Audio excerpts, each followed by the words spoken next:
TechnoIllustrator. Editing the pencil size. Learn. Steps. Step 1. Open Microsoft Paint. Click on Start and type Paint in the search bar. Then, click on Paint. You may also just go to Start, All Programs, Paint. Step 2. Open an image.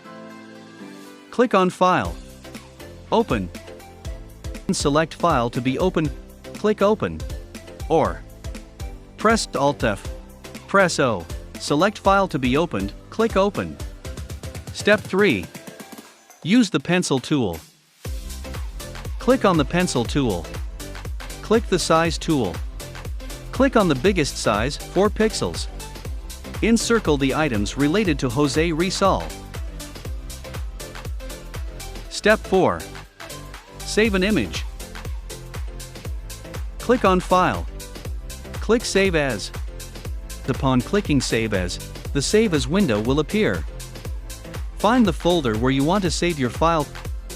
Type the name of the file in the File Name box. Click Save. Your file is now saved.